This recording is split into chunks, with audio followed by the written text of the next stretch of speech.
Oui, OK, voilà. Désolé pour les petits inconvénients. Trop forte, cette Nora, trop forte. Merci, merci. Désolé. Euh, voilà. Dernière séance. Merci beaucoup pour être là. Merci pour être attentif durant toutes les séances. Je m'appelle Yvan. Je suis aussi enseignant du Centre Paramita. J'enseigne surtout les cours de calme mental, celles avec lesquelles on commence d'habitude. J'enseigne depuis quelques temps déjà. Je suis d'origine mexicaine. Ma langue première, c'est l'espagnol. Alors, si jamais je dis des choses que vous ne comprenez pas, s'il vous plaît, faites-moi un signe. Et ça me fera un plaisir de changer les mots ou essayer de bien prononcer. Alors, ce n'est pas ma faute, c'est le Mexicain qui est à l'intérieur. Alors, merci beaucoup pour être là.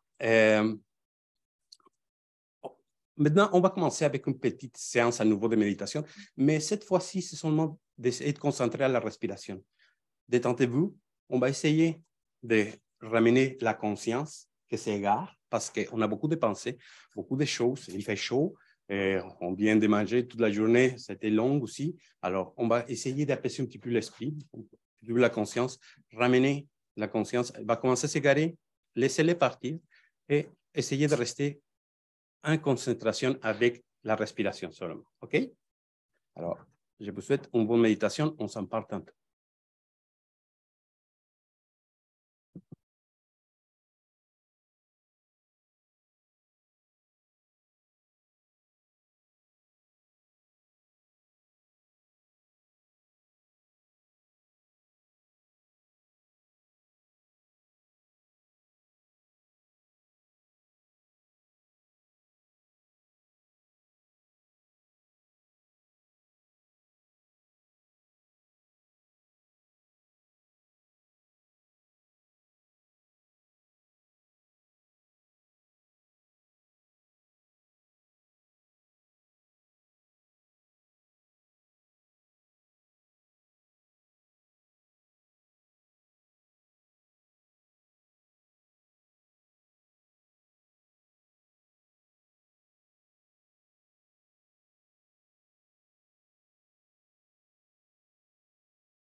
C'est bien passé?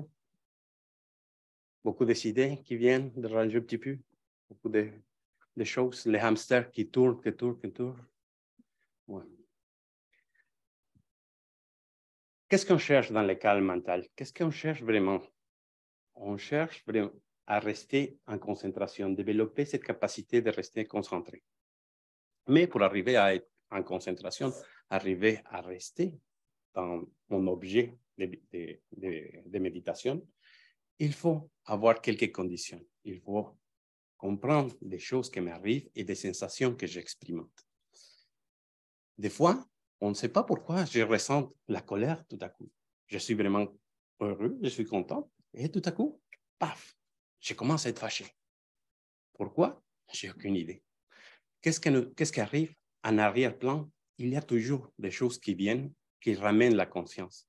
Mais on ne les observe pas parce qu'on n'a pas cette capacité, pas capacité, on n'a pas entraîné la conscience nous-mêmes pour être capable de regarder toutes les pensées qui viennent. Alors, sont là, mais on ne les observe pas. Quand on commence avec la concentration, rester dans un objet, dans cette cas-ci, c'était la respiration, on commence à rester en concentration, on commence déjà à voir des choses qui nous ramènent. On commence à observer des choses qui viennent à agir dans notre quotidien, dans notre pratique en fait. Je suis en train de méditer et tout à coup, je commence à réfléchir par rapport aux choses du travail. Je commence à passer en revue la liste des achats pour la nourriture. Plein de choses qui viennent. Même, je pourrais ramener des choses du passé assez loin et je les ramène. Je les ramène et je les installe dans ma pratique. Je pourrais me projeter dans le futur. Ah, les vacances que ça vient, les Noëls, les achats, toutes les kits, ça vient toujours là. Et ça reste, et ça reste, et ça reste. Qu'est-ce qui nous arrive dans notre quotidien? On est plus inquiet pour les choses les plus grossières, celles qu'on observe. Alors, on a plus de contrôle sur cette partie, mais moins pour les pensées qui viennent déranger. Les moments qu'on commence déjà à faire une pratique de méditation, on commence à essayer de rester concentré, c'est là qu'on commence à observer toutes les pensées qui viennent, qui nous ramènent. Alors, c'est là qu'on commence à dire, mais je médite pour être tranquille, et maintenant, plein de choses qui viennent se poser. Ça ne fonctionne pas. Peut-être que je suis en train de faire quelque chose de mal. Mais non, en fait, on est maintenant plus conscient de qu'est-ce qui m'habite, la chose que je ramène dans mon quotidien. Maintenant, je l'observe et je suis capable maintenant de regarder ce type d'idées et de pensées que la conscience est en train de me ramener. Alors, avec le calme mental, c'est ce qu'on cherche, c'est vraiment d'être à l'aise et surtout à l'écoute de toutes les choses qui m'arrivent. Au fur et à mesure que je pratique la méditation, au fur et à mesure que je pratique cette méditation de concentration, je vais commencer à observer les conditions qui arrivent dans ma vie, les conditions dans mon quotidien, qu'est-ce qui m'amène mes actions, mes pensées. Est-ce que j'ai des pensées heureuses? Est-ce que j'ai des pensées malheureuses? Est-ce que mes actions suivent ce type de pensées? Beaucoup de choses. Alors, on observe et on observe. En fait, on a parlé dans ces 3 séances déjà, on a dit beaucoup par rapport à la sagesse de l'écoute. Et c'est celui-là, cette sagesse de l'écoute, qu'on essaye d'installer dans la pratique. On essaye de développer cette capacité à observer. On aiguise l'observation et on commence à voir quelles conditions extérieures m'amènent une souffrance, quel type de personne je me fâche avec, quelle chose m'amène la conscience et j'observe et j'observe. On prend note de ça, mais il faut faire quelque chose avec parce que c'est bien de noter, mais si je ne sais pas quoi faire, ça va être difficile à me débarrasser. Alors, ça amène la 2e étape, c'est l'analyse, la réflexion. Maintenant, je commence à observer des choses qui viennent. Qu'est-ce que je devrais faire? Qu'est-ce que je vais installer? Qu'est-ce que je vais travailler? Est-ce que je devrais continuer à poser les gestes et les actions comme je les posais avant ou je commence à transformer cette chose que j'observe? Est-ce que je devrais installer quelque chose? Alors, une fois qu'on détermine qu'il faut changer, qu'on se sent bien plutôt on se sent mal des choses qu'on pose, on commence déjà à transformer l'esprit, la conscience, on installe des choses. Et ça nous amène au troisième type de sagesse qu'il faut développer, la sagesse de la méditation. Comme on avait vu dans les séances, la méditation, on pourrait changer les mots méditation par familiarité. On familiarise l'esprit, la conscience et on change. On dit que l'objectif final de la philosophie bouddhiste tibétaine, c'est de trouver le bonheur. Mais si on réfléchit aussi, qu'est-ce que c'est le bonheur? Pourquoi est-ce qu'on le recherche autant? Qu'est-ce que ça veut dire le bonheur? Ça sert à quoi le bonheur? Pourquoi est-ce qu'on met tellement d'efforts pour l'obtenir? Si je demande ici à la salle ou en ligne, qu'est-ce que c'est le bonheur? Chacun pourrait me donner des définitions ou des exemples de bonheur qu'il recherche. Quelqu'un malade pourra me dire, mais c'est la santé. C'est en santé d'avoir la capacité de bouger, de me sentir vivre. Quelqu'un qui a des problèmes économiques, c'est d'avoir un bon travail, c'est de gagner bien ma vie. Et la personne qui se sent isolée, de rester en compagnie, d'avoir sa famille, plein de choses. Mais pour la philosophie bouddhiste, on dit que le bonheur, c'est plutôt cette capacité de se réjouir des choses, cette capacité de comprendre que ce qu'on est en train d'expérimenter, c'est une joie pour nous. Alors, on l'observe, on est là. Et à quoi ça sert, ce bonheur? À quoi est-ce qu'on va l'utiliser et pourquoi est-ce qu'on le recherche? Parce que dans la philosophie, on dit que ce bonheur, ça fonctionne comme un transformateur. Ça transforme les sensations ou les conditions défavorables, la souffrance, en bonheur. Et par la suite, on utilise à nouveau cette chose positive pour changer. Et petit à petit, on change. On change et on change. Nora avait parlé de l'impermanence. Cette impermanence, c'est grâce à elle ou à cause d'elle qu'on expérimente la souffrance. Il y a des choses que ça se passe dans notre vie, elles sont là, ça nous amène la souffrance, mais c'est grâce à l'impermanence que cette souffrance qu'on est en train d'expérimenter va finir un jour. Mais aussi, ça fonctionne de la même manière pour le bonheur. J'expérimente un bonheur qui va que ce bonheur va finir un jour. Alors, il faut comprendre que dans cette condition, il faut utiliser et avoir les moyens de trouver le bonheur pour transformer la conscience et l'esprit. On essaye de se transformer. Et c'est grâce à l'observation, toujours l'observation. Qu'est-ce qui m'amène? Pourquoi est-ce que je suis en train d'expérimenter cette souffrance?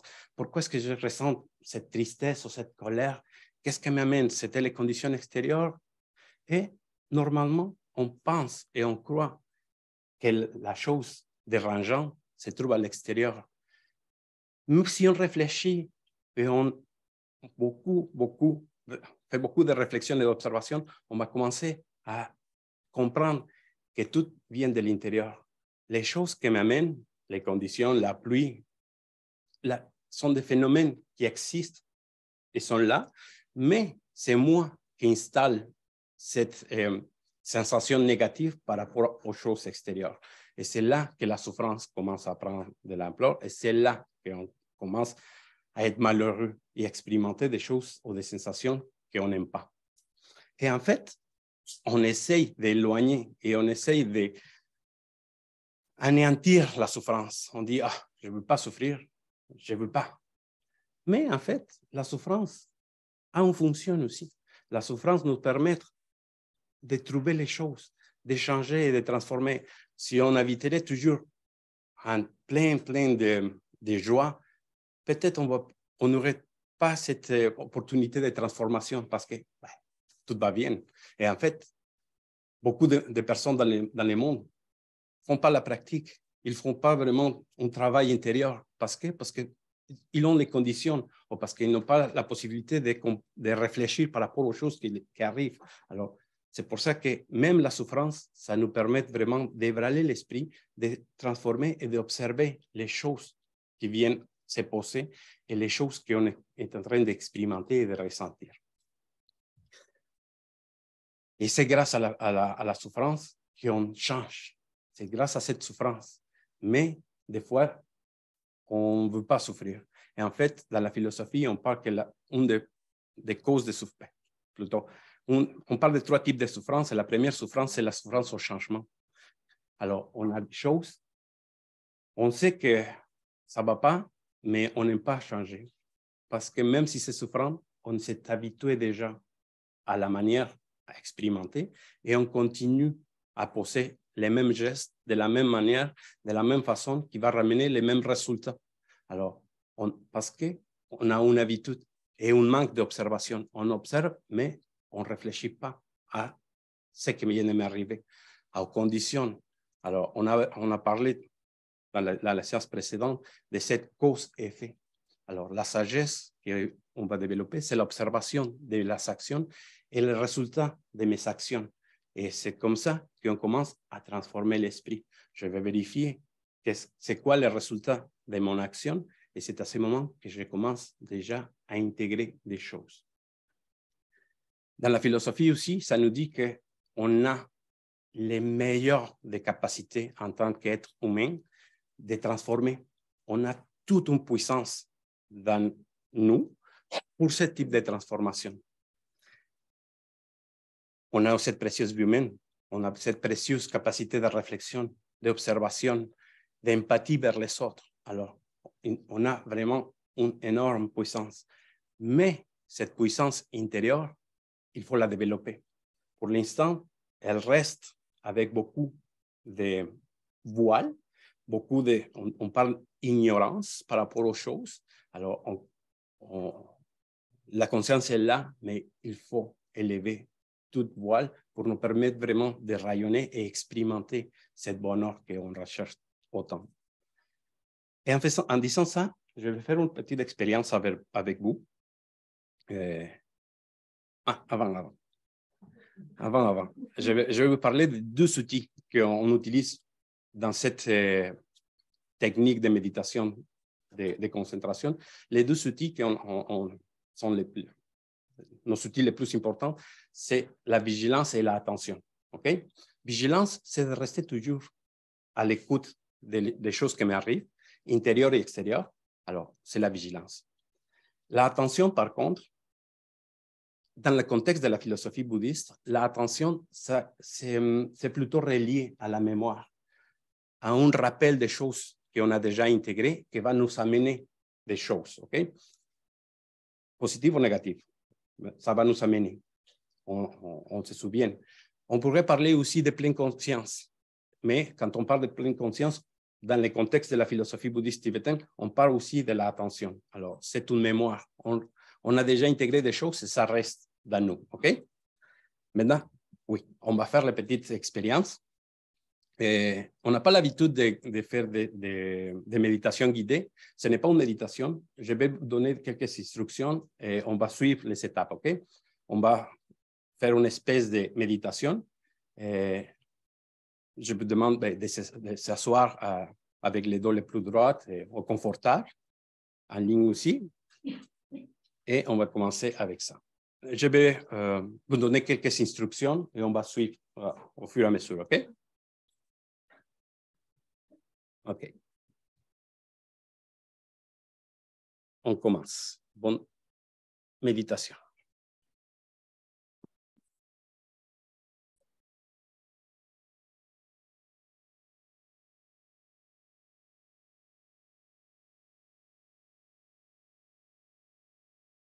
On va respirer.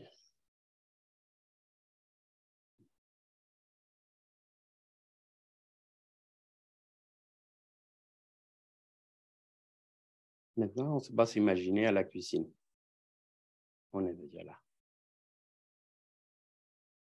On est devant le comptoir. Maintenant, on va aller chercher un verre.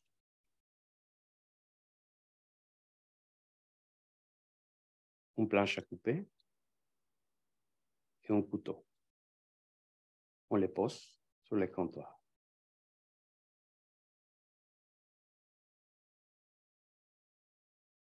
On va chercher un citron. Le citron est propre. On le prend. On peut sentir le citron. Maintenant, on va couper le citron. On sent les jus de citron. Ah, il n'y a pas de pépins, c'est bon. On presse le citron dans le verre. L'autre moitié. On sent les jus de citron. Maintenant, on va prendre une petite gorgée dans la bouche. La langue, on ressent la sensation. C'est amer. On avale. Deuxième petite gorgée. On avale.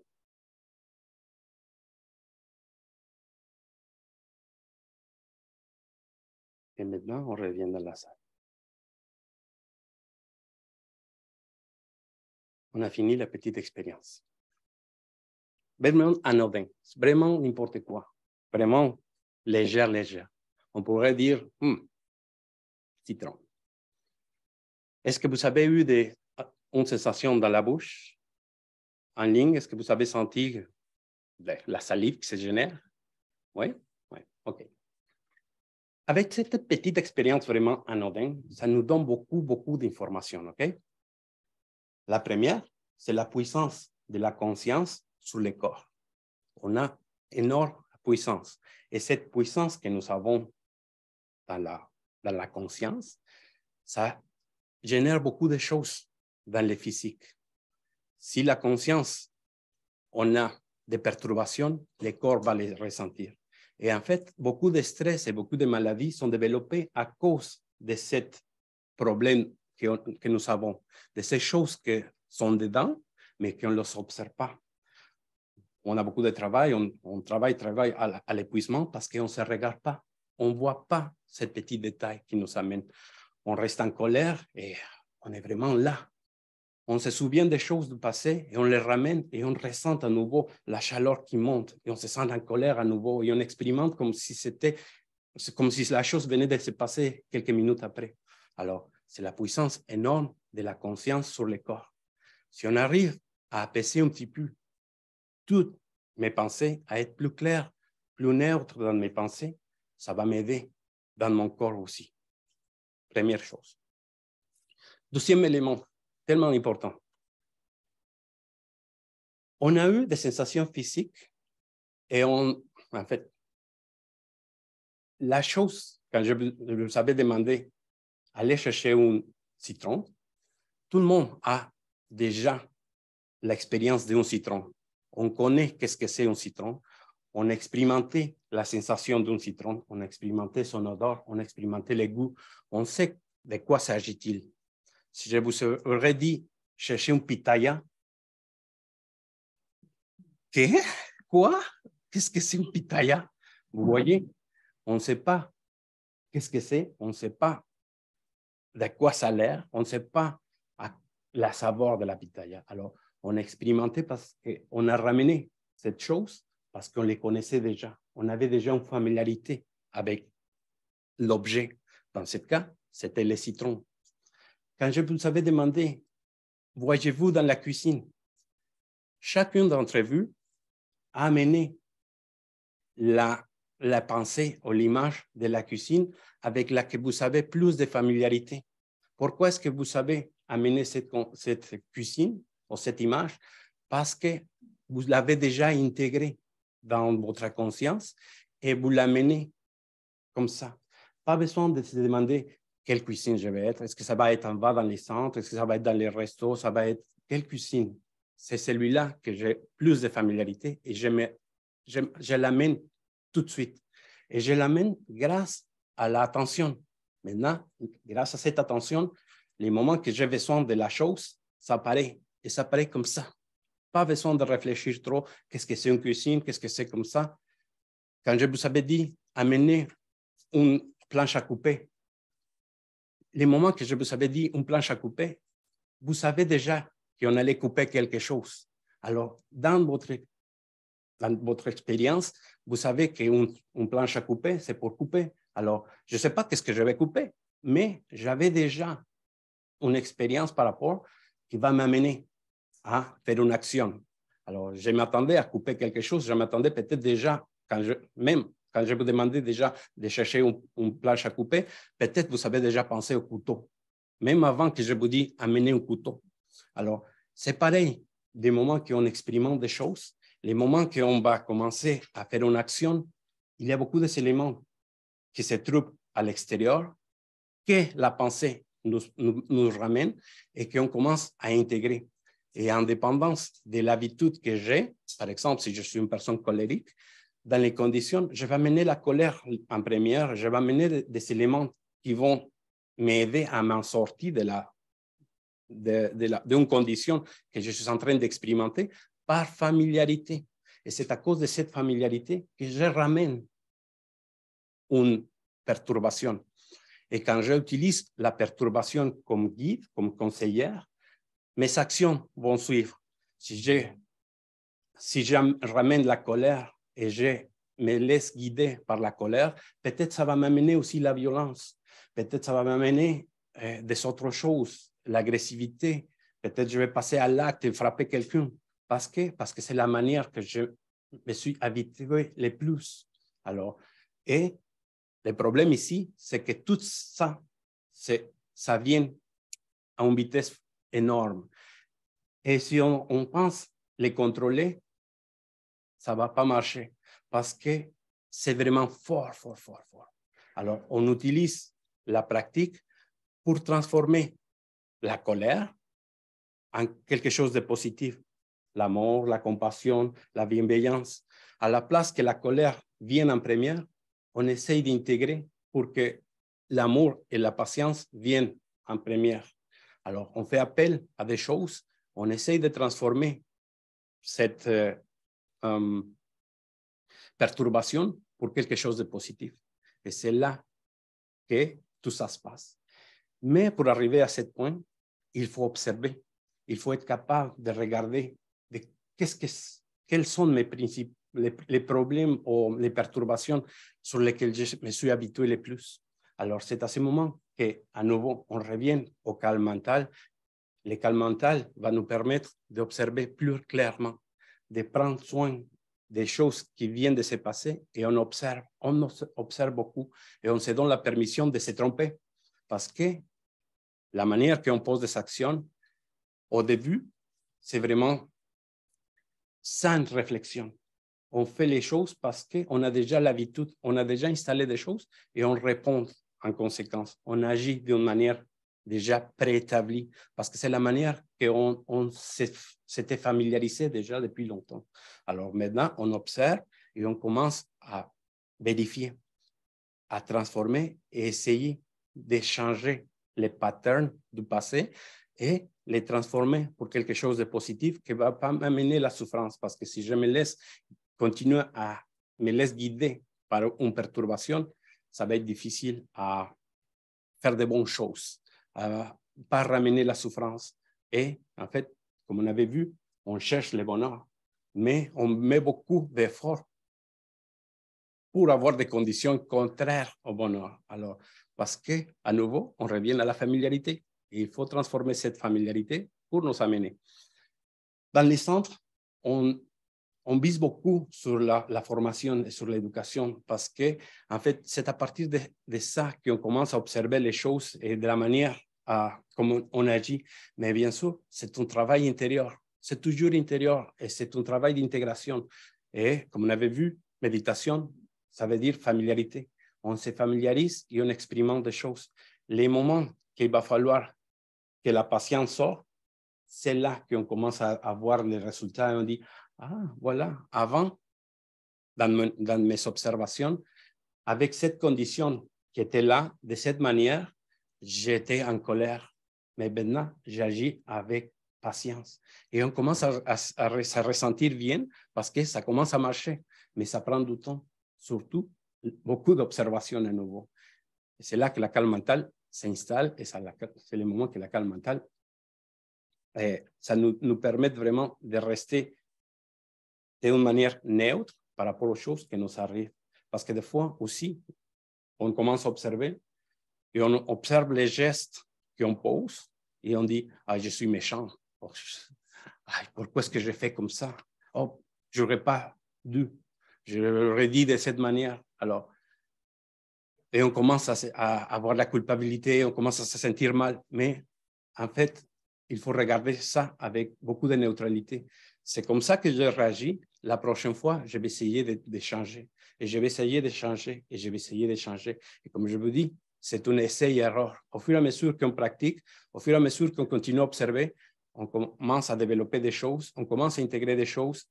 La vie commence à se transformer. La manière à réagir se transforme. Et c'est là que tout commence. On commence à ressentir cette bonheur. Et c'est là qu'on dit, ah, voilà. Et la philosophie, ce n'est pas une philosophie statique, c'est une philosophie vraiment vivante. Il faut l'expérimenter, il faut se tromper. On sait qu'on va générer la souffrance pour les autres, mais la manière qu'on va commencer à les mettre en place, la manière qu'on va réagir, ça va commencer à changer. Et un aspect important de tout ça, c'est aussi la motivation. Pourquoi est-ce que je vais méditer? Qu'est-ce que je cherche en faisant ce type de pratique? Si je veux seulement apaiser mon esprit, pas besoin beaucoup d'observer. Je vais être correct pendant les 5, 10, 15 minutes, la demi-heure que je vais faire ma pratique, que je vais m'asseoir, je vais ressentir en paix, je vais me ressentir tranquille. Si c'est ça que je cherche, c'est super, c'est déjà un apaisement de l'esprit. Mais si je veux transformer les choses, si je veux aller plus au-delà, c'est là que l'observation et tous les processus rentrent en jeu et c'est là qu'on commence à installer. Mais tout dépend de la motivation et qu'est-ce qu'on cherche en faisant la pratique. Parce que je vous dis, ça fonctionne tellement, ça prend du temps, beaucoup de réflexion et c'est donner la permission de se tromper parce que des fois, on n'a pas vraiment cette chance de se tromper parce qu'on dit, ah non, ben, il ne faut pas se tromper. Non, non, non, en fait, c'est naturel et il faut se tromper. Et il faut vraiment générer la souffrance dans les autres parce que c'est comme ça que ça va arriver, même si on ne voulait pas, même en ayant une manière bienveillante par rapport à mes gestes, peut-être l'autre personne va les prendre mal. Alors, je l'ai fait de bon cœur, je l'ai fait avec beaucoup d'amour, mais ce qui va être généré, peut-être ça ne va pas être bien passé. Alors, on se donne la permission et on observe. On observe comment est-ce que c'est, qu'est-ce que ça m'a amené et la manière qu'on a passé cette partie. Ouais. Est-ce que vous avez des questions? Oui.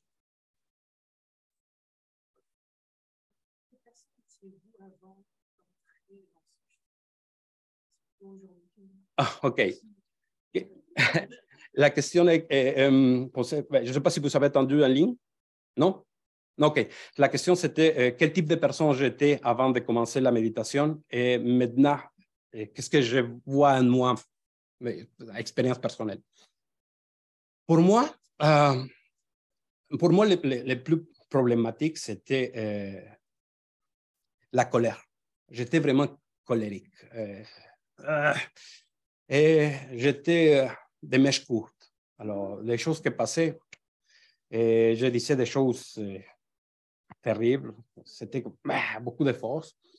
J'ai commencé à regarder ça. Alors, je me suis dit, ben, c'était mon problème. C'est la colère qui m'amène. À force de réflexion, commencer à observer, commencer à installer des choses. Et aussi, au début, pour moi, la philosophie, c'était quelque chose à apprendre, quelque chose intellectuel. C'était une éducation, une formation. La pratique, je disais, méditer, pas nécessaire, tout est là.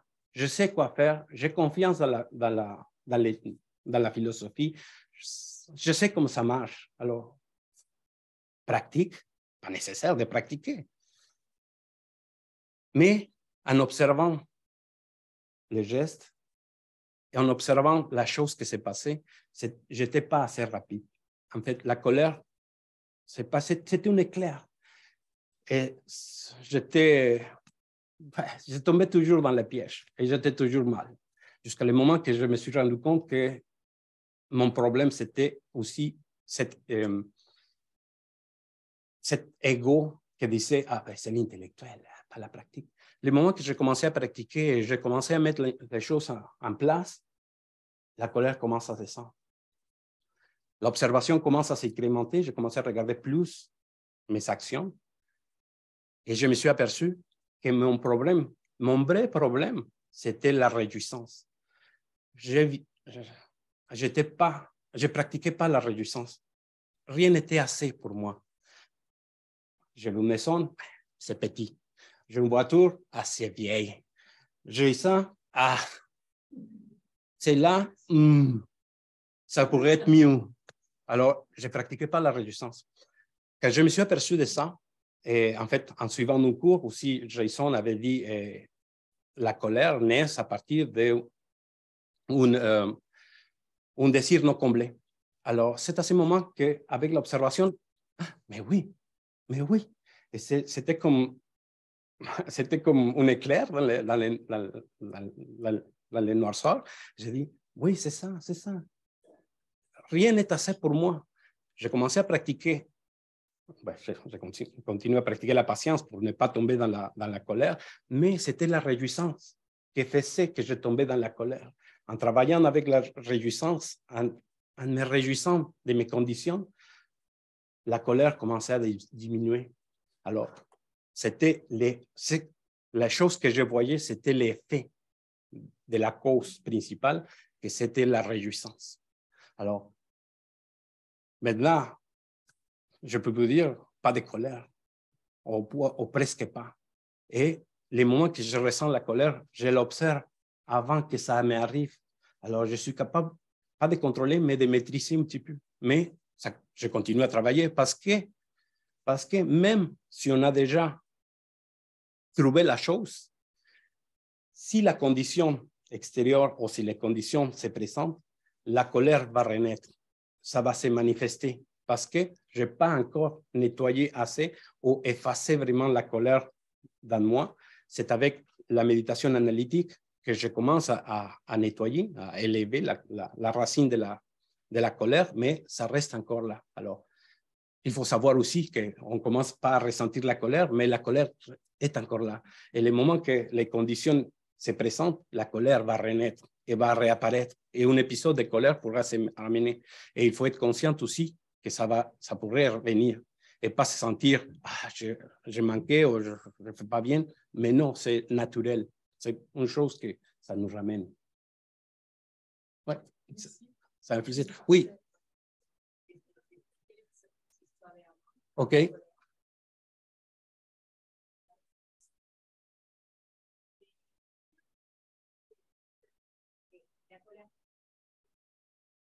Cet épisode de colère. Mm-hmm. Si le peut parler la calme et l'expérience et respirer, ça arrive à ce moment. Mm-hmm.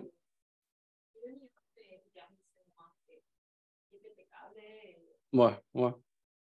Mais, oui, en fait, comme je vous dis, la colère reste encore là. C'est latente, il est là, ça ne sort pas maintenant, mais si les conditions viennent, ça va apparaître à nouveau. Mais c'est la pratique et c'est l'observation à nouveau. Je tombe toujours avec l'observation parce que c'est vraiment important de se regarder et prendre le temps de regarder l'intérieur parce qu'on voit pas, on n'a pas l'habitude de se regarder à l'interne. On voit les choses que ça se passe, on voit la maison, les enfants, la vie au quotidien, mais on ne prend pas vraiment soin de nous-mêmes et on n'a pas cette réflexion intérieure de prendre quelques minutes, de s'observer et se demander comment est-ce que tu vas. D'habitude, on demande à tout le monde, est-ce que tout va bien? Est-ce que ça se passe bien? Mais on ne se demande pas jamais pour nous-mêmes, est-ce que tout va bien? Est-ce que parlez-y à vous-même. Et ça fait partie de l'écoute qu'on fait. On s'écoute et on va apprendre à se reconnaître et à se connaître. Parce que des fois, il y a beaucoup de choses qui se trouvent à l'intérieur qu'on ne se rend pas compte qu'elles sont là. Mais dès qu'on commence à s'écouter, c'est là qu'on découvre et on dit, ah, voilà. Et des fois, le problème aussi, c'est qu'on se définit par ce qu'on ressent. Ah, je suis une personne comme ça, colérique, méchante, et blablabla. Mais en vérité, non. En vérité, la philosophie nous dit qu'il n'y a pas de bon ni mauvais. Tout est des conditions et des motivations. Qu'est-ce que nous nous fait agir. Qu'est-ce qu'il y a à l'intérieur que je pose des actions comme telles ou de l'autre manière? Alors, c'est vraiment profond, c'est vraiment super intéressant de la philosophie et surtout, c'est un style de vie. Il faut la vivre vraiment, il faut l'intégrer. Ben, si on décide, si on considère que c'est important, on pourrait l'intégrer et c'est vraiment vivant. Est-ce que vous avez des questions? Non? Je pense qu'on est arrivé à la fin. On vous remercie beaucoup. Et si vous voulez, aussi, on offre des cours de méditation, on cours d'introduction à la philosophie bouddhiste. Il y a beaucoup de choses que ça se passe. On pourrait le voir sur le site web. Oui. Sont déjà affichés les cours d'hiver et ça va commencer en janvier, en fait. Tous les cours commencent en janvier. Merci beaucoup tout le monde en ligne. Merci. Merci beaucoup. Merci beaucoup. Merci beaucoup. Merci. Merci. Bonne fin de journée. Merci beaucoup. On dit tachidele, on se souhaite. Tachidele. Tachidele, tout le monde en ligne. Tachidele. Bonne fin de journée. Bonne fin de journée. Bye. Bye. Bonne journée. Et Merci. on pourra avoir l'enregistrement. Oui, je pense qu'avec Jason Martin, OK. Ouais. Je pense que ça va être en ligne quelque part. D'accord. OK. Merci. Hein. Merci. Merci.